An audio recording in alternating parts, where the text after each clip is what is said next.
2020-ci ildə yadıma gəlir, hətta mənə də təklif edilər namizədliyi vermək, dedilər, prezident yanındakılara məxfi iclasda birbaşa tapşırıb ki, kim doğrudan seçiləcəksə o da seçilsin. Yəni demokratik seçki. Demokratik seçki. Ona görə də bizim jurnalist həmkarlarımızdan da xatırlayıcısı var idi. Getdilər, iştirak edilər.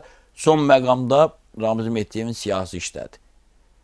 Yəni keçdi ora. İndi bugün artıq indi proqnozda yavaş-yavaş yönələk ki, Mədar Pənahovun da yavaş-yavaş o qara siyahıya düşmək üzrədir. Yəqin ki, bu bayramdan sonra onların işarətinin yeni ilə qədər, yəni ki, onu da tərpənəcək, yaxud da hər şey üzə çıxacaq. Yavaş-yavaş bu günlərdə mediadan doğdum ki, ata deyə ona müraciət eləyirmiş. Yəni bunların hamısı... Ona ata deyənlər çoxdur məsələn, çoxdur. Amma bu gün də həm də söyürlər. Hədə o qabaqdan gəlmiş deyil, amma dövlət bayaq o polisi dediyim kimi soyuqqanlıdır. Onlar dosya ilə işləyir, argument faktla işləyir, əşyai dəlillə işləyir. Ortaya qoyanda orada gedənlər o danışdırdıqca, istintaq aparıldıqca yavaş-yavaş hamısı üzə çıxacaq və çox böyük, mən deyim 1000, siz deyin 2000. Bax, üzdə olanların həbs olunmağı, işdən çıxarmağı %100'dür.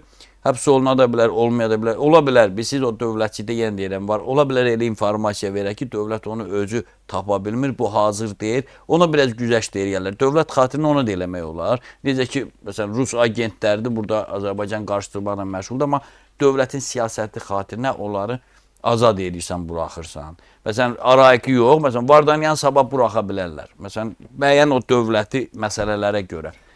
Amma hə, indi yəni bax bu indi təmizləmə prosesi başlayır. Təmizləmə prosesi nə vaxta qədər davam edəcək və ümumiyyətlə bu sizin proqnozunuz yoxsa ulduzların?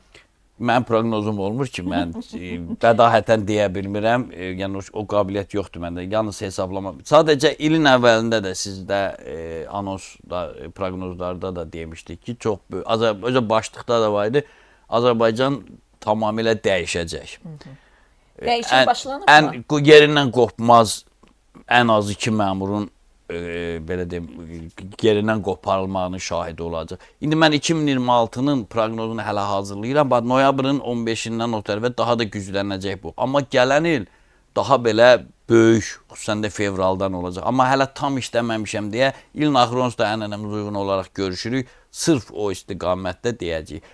Bu istiqamətdə Ramiz Mehdiyev işindən bağlı, bax, o iri buynuzlu məmurlar deyilir. Onlardan nə qədər gedəcək? Hamısı.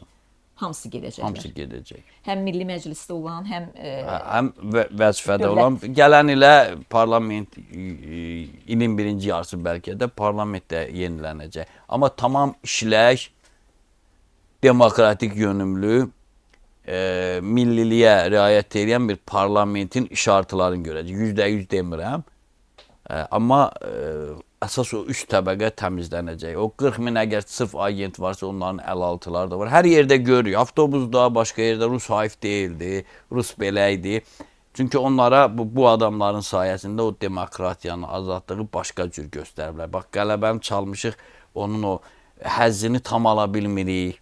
Qaziləri incidirlər, başqa. Bunlar hamısı bunların uzantılarıdır. Açıq aydın danışıqlarla onların işləmə metoduna bilsən ki, bu sırf Rusiya aiddir. Və hətta mən içimdə bir əminlik var ki, o ölüm dirimi görən o qazilərin, veteranların daha doğrusu 80 manat ayda alması, elə maaş alması, uşaq pulunun olmaması sırf onların fəaliyyətinin nəticəsidir. Bax, belə.